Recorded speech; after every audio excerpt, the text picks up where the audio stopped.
Well, hello, everybody. Ladies, welcome to a wonderful presentation on our Italy tour for next year, 2024. I'd like to introduce you to G Adventures, who's in the house with Nupi. He is my business development manager for G Adventures. And I've requested that he come on live with me today to do the recording, to show you the itinerary and all of the wonderful, exciting tour that awaits for us next year. So without further ado, I'd like to introduce you and have you take it away, Nupi. Awesome. Thank you for the introduction there, Renee. Really excited to talk to you all and have you a part of this journey. So G Adventures, at G Adventures, we do believe that travel can be the largest form of wealth redistribution the world has ever seen. And being a Canadian founded company, 33 years in business coming out of the pandemic, we're really excited to be sending our travelers all across the globe again. So before I begin and start talking about Italy, I know it's exciting for everyone. I just want to bring to your attention how G Adventures formulated. So the short version of how G Adventures began is started in 1990 at the age of 22 and on 2 maxed out credit cards. Bruce Poontip started G Adventures, so a proudly Canadian tour operator founded, designed to bridge the divide between backpacking and mainstream travel and to connect travelers with local people in the countries they visit. So if you ever get the chance to meet Bruce Poontip, he's in his late 50s now and he still looks like this today. So easy to recognize. Yeah. So we fast forward 33 years and G Adventures offers more than 650 itineraries in more than 100 countries and carries over 200,000 travelers from 160 countries each year. So that just keeps getting bigger and bigger. So we're built to support local communities. We've been pioneers of community tourism since the day we started, and it means we've always credited our tours by building meaningful relationships with local communities, directly benefiting the people and places we visit. So this includes Indigenous peoples, women, youth, and anyone who has traditionally been marginalized or undervalued. So this next video is just going to show you how we incorporate the tourism chain into these communities. When I would wake up in the morning, I would see the faces of my beautiful daughters. I had no identity and also had little income. I knew I wanted a change for me and for them.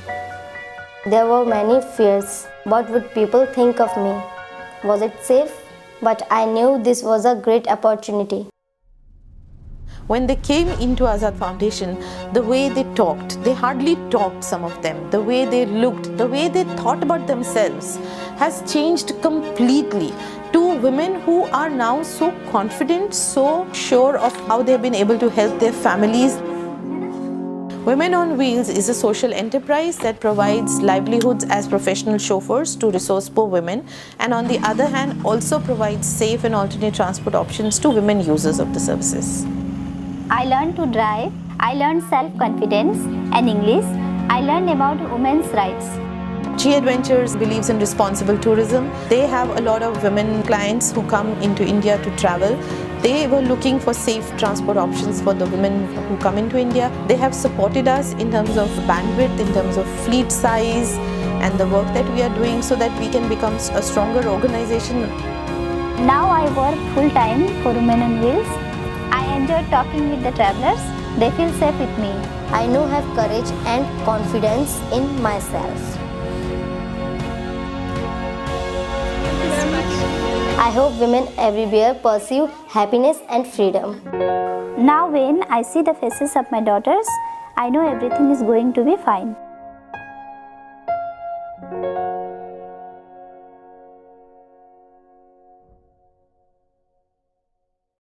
All right, so we've got a featured destination here for you all, and it will be a private group with the lovely Renee. So let's get into it.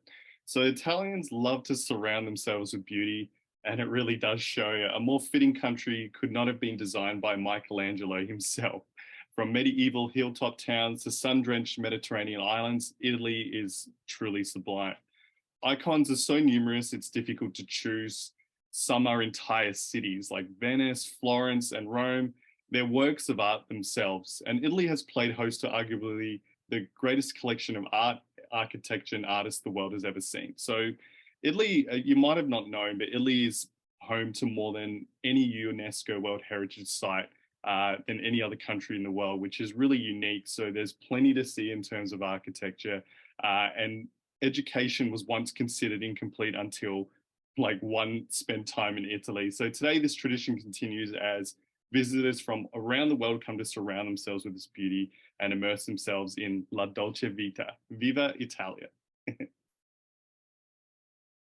All right, so this is what the itinerary looks like. So you can see the map starting in Venice and, starting in Rome and ending in Venice. So this whole itinerary will be from the villages of Cinque Terre to Tuscany's medieval splendor. This is an adventure for those looking to indulge in all of Italy's delights. So you'll walk through grand piazzas and winding lanes, stroll through the canals of Venice, and float past villas on Lake Como. Marvel at the ancient grandeur of Rome and in the Renaissance masterpieces of Florence. Your expert local CEO, so your chief experience officer, which is your guide, will take care of the details so you can travel at a leisurely pace and appreciate the scenery, whether it's sipping vino in Tuscany or sampling local delicacies within the walls of charming Montepulciano. So this is a great itinerary that is 14 days and encompasses a wide span of the beautiful country itself. So let's look at day one. So day one will be your opportunity to meet your chief experience officer. So at the starting hotel, your welcome meeting starts at 6 p.m. and that's usually in the conference room in the hotel. When you arrive at the hotel, there'll be a plaque at the concierge to let you know the CEO's name and where to meet. And usually that you'll start off in the lobby and make your way to the conference room. And then the CEO will break down the itinerary and make sure everyone is up to date with what is required for the next day's activities. So day two is learn all about a different side of Rome with a newcomer to Italy as your guide with Migrant Tour, a social enterprise that trains immigrants to give tours of the city with their own flair. So G-Adventures travelers receive a unique experience as guides, give them rare insight into Italian society through an immigrant's eyes. From ancient landmarks to the history of migration to Rome, expect this to be a guided tour like no other. So I've had the opportunity to do the migrant tour in Naples, and it was really unique to see it from an immigrant's perspective and really dive deep into those areas you wouldn't normally walk into in most cases in cities. So this is just after the migrant tour, you'll be able to enjoy a free day to explore Rome. So you can opt to visit the Colosseum, the Roman Forum, the Vatican, or just one of the streets and palazzi. Take time to go to a cafe and have some gelato, which is what I spend most of my time doing when I go to Italy. I like to first eat a lot of food, drink a bit of wine, and then go for a wander so that I can have that sustenance to keep me lasting for the day. So you can enjoy a visit to this beautiful Colosseum, the scene of many gladiator fights for the entertainment of Romans' ancient aristocracy. I struggle to say that word sometimes. So take a tour of the old venue and a UNESCO World Heritage Site and feel free to walk around on your own. So you can spend a time, get a guided tour, which I highly recommend, and it'll take you into some of the depths that aren't always included in the tour. So the whole sort of guided tour is about an hour and it's definitely worth seeing. You start from the outside and you make your way in. They explain the really ancient, beautiful history of the Colosseum.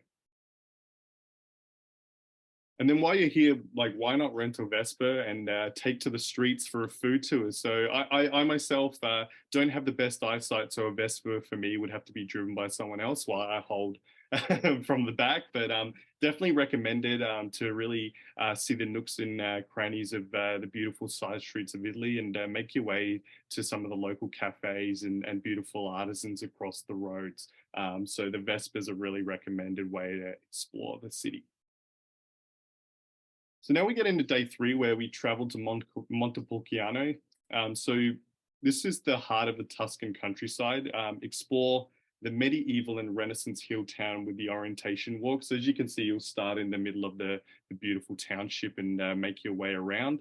And look here. So Montepulciano is famous for producing delectable local pork cheese, so pici, pasta, and honey.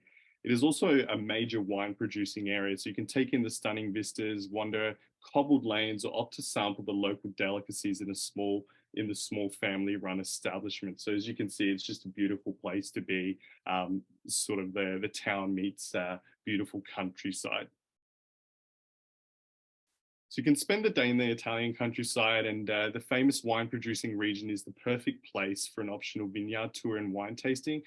You can also opt into taking a bike ride in the rolling hills. So if you're someone who wants to be a little bit more active while you have a little bit of wine along the way, why not try it that way too? So the region is known for its Vino Nobile di Montepulciano made with Sangiovese grapes. So Sangiovese grapes is a favorite variety of mine growing up in Australia. I have a lot of Italian friends who own vineyards, and they have brought this variety over and they blend it, and it's a really beautiful red wine that's a little bit sweet, but also very dry. So you get a bit of a mixture of flavors when you do take a sip. So you can step into some of the quaint wine shops on the hill and indulge in sampling, and you can make that as relaxing or as busy as you'd like it to be. But I highly recommend getting around the vineyards and obviously maybe shipping some boxes home of wine if it's possible. So day 5 will be Montepulciano to France. So you'll continue on to Florence and enjoy an evening walk to the Piazzale Michelangelo for a fantastic panoramic view of the cities. And then you'll continue to the inimitable Firenze, walk through the city catching a glimpse of the Duomo, Piazza Indipendenza, and then the Piazza della Signoria and the Ponte Vecchio. So I'm pronouncing these as best as I can. I'm trying to remember the Italian I learned in primary school. But yeah, Doing great. beautiful when you hear it in person from someone who's actually native to the language.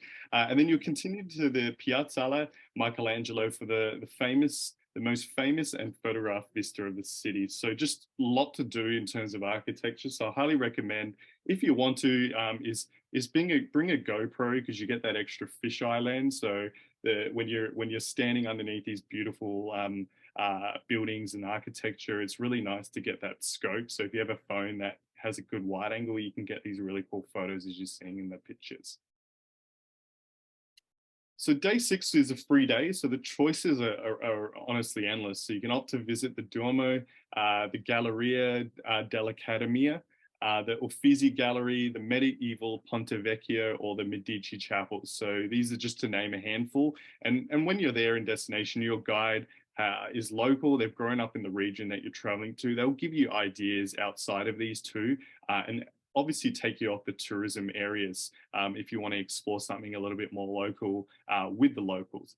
And the day is yours to explore, so you can check out the Mercato Central or any number of cafes and trattorias. What I think is a great way to spend the day is to see some of these sites, but mix it with something a little bit further out of the city and try something like a cafe or trattoria, because you will get some amazing food and experiences that way too. So there's many famous museums and architecture and art pieces and charming cobblestone streets everywhere. And if you wish to take some time further afield, you can also enter another wine region, the Fiesole and vineyards of Chianti. So let's take a look at Chianti. Oh, that'll be the next slide. But for a truly local experience, you can also do like a gastronomic experience, a food tour across the city. And if you're someone who likes to eat some cheeses and meats, and you can mix those varieties together with a little bit of wine to get the ultimate experience. And then this is Michelangelo's most famous statue, David. So as you can see, the best times, if you can, are during the opening hours when there's less people around. One thing that I did when I was in Italy is wake up around sort of like 6, 7 a.m. and no one's around. So if you want to get photos of those monuments while no one's around, that's a great time to get it. Usually the sun has risen to an extent where you get enough light to get a really great photograph. So if you want to walk around at those times, some of the cafes are open, so you can get a coffee, a little snack while you walk around and just enjoy the quiet before the crowds. Then you can get a beautiful panoramic sunset view of Florence from Piazzale Michelangelo. So as you can see, it's gorgeous.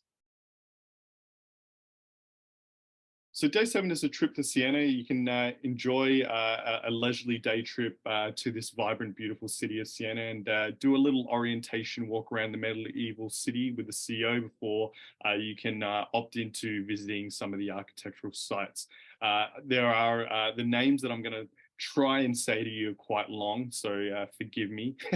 Torre del Mungia Battistero, Il Campo or the Duomo, or take a passeggiata and meet the Sienese locals and return to Florence at the end of the day. So this is a great way to see another beautiful city and architecture and really soak it all in. And it's a whole day, so you can take it at your own pace and also experience some of the local cuisine in that region too. Obviously, there's going to be a lot of wine in Italy, so yeah, you can learn more about the production of Chianti and sample a few kinds of this wine. So if you're someone who likes a bit of wine, it's a good way to introduce yourself to Italian wine. Chianti is a popular blend, and if you go to the LCBOs anywhere and go to Italy, you'll see Chianti listed. So you can search some of the more popular regions before you head off and try it before you go. It's a great way for you all to get together before your trip and enjoy something Italian before you head off.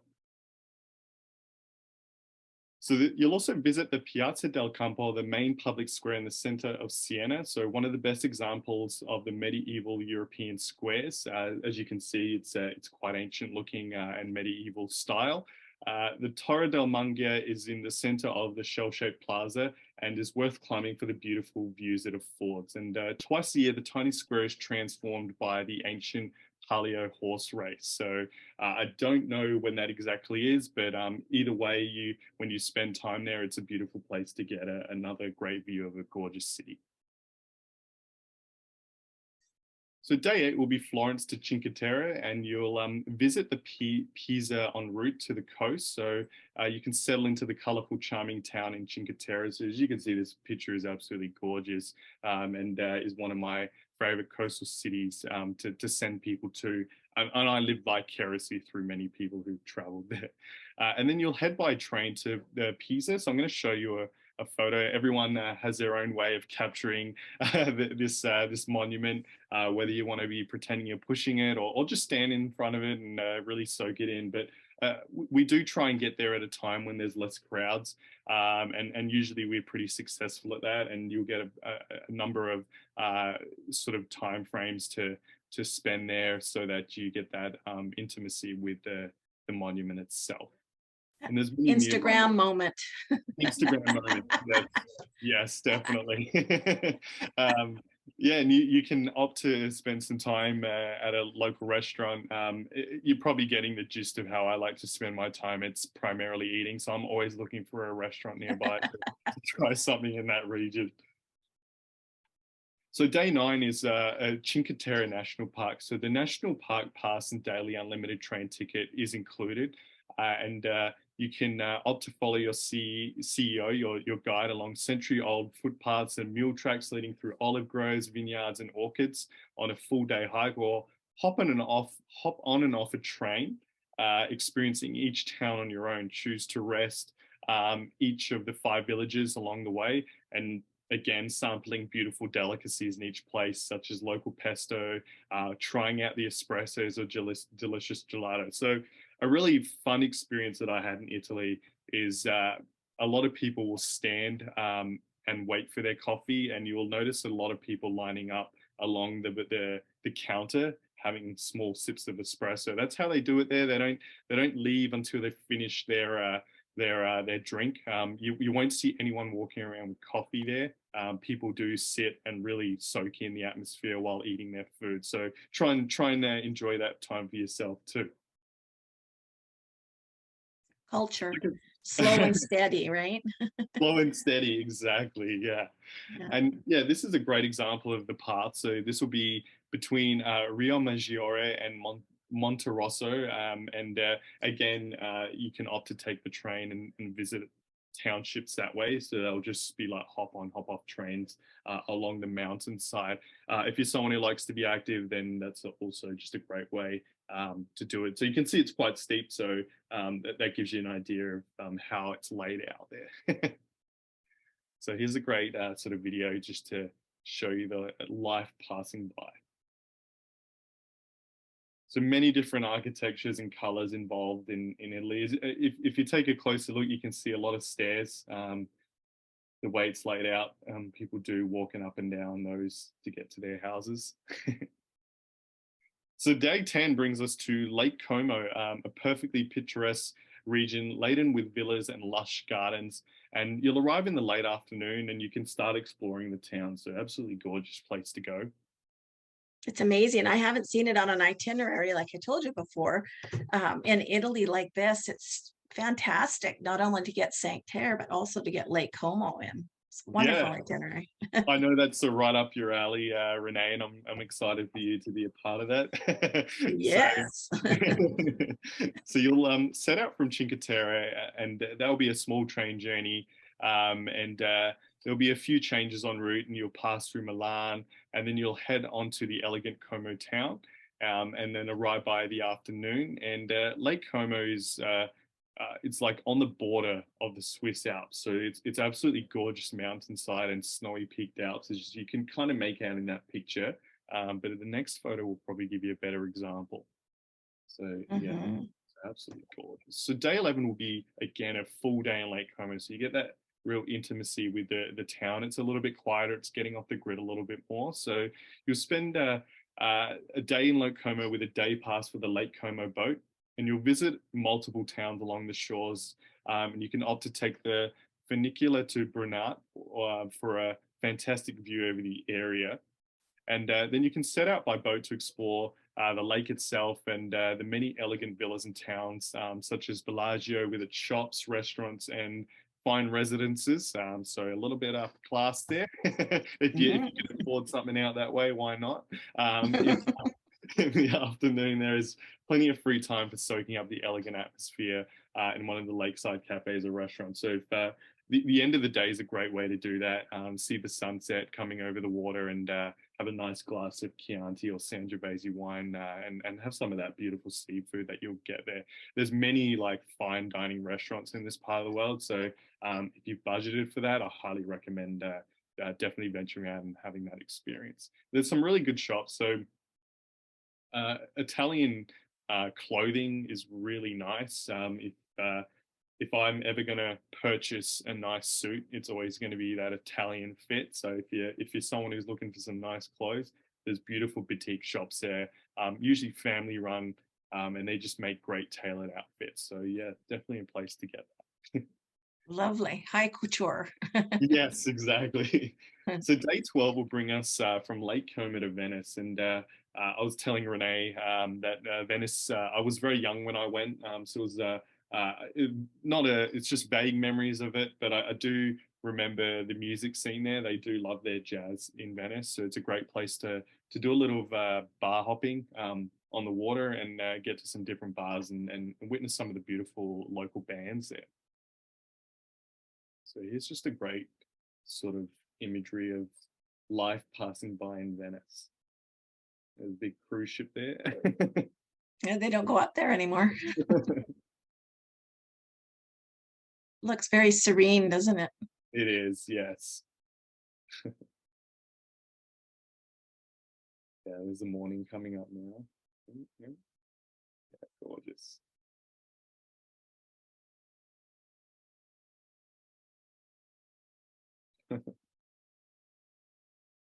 Clouds coming through now. So yeah, beautiful. So I'll go back here. So you travel east to the captivating Venice and the unique city canals, and it's full of magnificent monuments. As we mentioned before, Italy's known for their monuments, so just another beautiful place to get to witness some of that beautiful architecture and monument scene.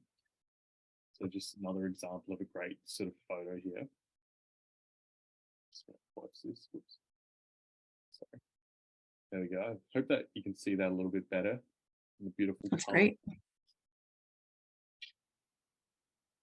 All right, so day 13 will bring us a full day in Venice, and you can opt for a Vaporetto, which is a water taxi, and ride to the islands of Murano and Burano, and take a gondola under the Ponte Rialto Bridge of Lovers. So just another beautiful way to explore Venice, and we try and anything we do at G Adventures, we want to try and get you off the tourist sort of scene. And if it is a tourist scene, we want to try and make it as intimate as possible. So these photos are actually from our creative team who are on tour. So you can see that it will be quiet when we do travel. We try and make that experience for you as intimate with the destination as possible. So you'll go through these beautiful sort of mazed areas and see these beautiful palaces and see how people live in Venice. And that's what we want to really get you out of that experience when you see this beautiful part of Italy. That's a goal too, is immerse yourself into the culture and the scenery before you and not have the crowds. It's awesome. Exactly. Yeah, you just can't enjoy it when there's too many people around and really soak in that atmosphere. So yeah, you said it perfectly, Renee. So this will allow you to enter the picture perfect Piazza San Marco from one of the many winding alleyways and stare in awe at this beautiful grandeur. So with the massive ornate basilica standing tall at one end and pigeons gathering and flying around on another end, you'll get violinists playing like a Vivaldi tune. So if you're someone who's a classical musician or enjoys classical music, Vivaldi is an amazing violinist, and I highly recommend you listen to that music before you head off. You'll definitely get a number of violinists playing while you're out there. And yeah, you can opt to sit at some of the cafes along that strip. This is Venice, so there's brilliant food, that Venetian style food. They like to wrap food like meats around things. So there's many different cuisines that way that you can try. And then you can just wander the square and people watch. You can duck inside the basilica and have that true Venetian inspiration. Great. And then you'll be able to climb to the top of the Campagna, the Venice's tallest building, to take in the great bird's eye view of the cityscape and lagoon. So yeah, just gorgeous, right? And again, just another photo example of if you wake up before the sun, like you can really get these gorgeous photos of no one around and really capture it without the crowds. So day 14 is your last day, and you can opt to fly out at any time. This day, there's no restrictions, so you can fly out in the morning or the afternoon or the evening, or you can extend your stay, and you can speak with Renee a little bit more about that. So that brings me to the end of my presentation, and I'd like to bring it back to Renee to talk about how to get booked on this trip. Hello. Well, lots of wine. I got that out of your presentation. Lots and lots of wine. Actually, I like the idea of waking up really, really early. I think that saying the early bird gets the worm is so true. Just look at the photos. You know, before 2020, a lot of people were complaining about over tourism, and it doesn't have to be that way. I like the fact that G Adventures ensures that you can have these optimal moments. I love that. I learned something new. When you said Venice has a lot of jazz, I automatically think classical music, right? Mozart or whatever in Venice. So jazz was something new to me. That's cool. I really like that. The ambiance would be lovely. Okay, well, I want to thank you for your presentation. It was wonderful. I could feel myself already pining to be there. So I'm going to just let you know for my ladies group, ladies, this is for ladies only. Obviously, you're going to want to have an activity level capable of walking along pretty well on uneven stone and so forth. But we're going to have a custom group. This is just for us. We're going to be the only ones on the bus. So we have a maximum of 16 and we have a minimum of 12. That's what our ideal would be. So if you're even thinking of wanting more information about Italy, please contact me and I will give you all the pricing and details. For a small deposit, you're set to go. And the date actually next year for this is June 23rd to July the 7th. So you have over a year to save for this trip and make it one of your pivotal moments for 2024.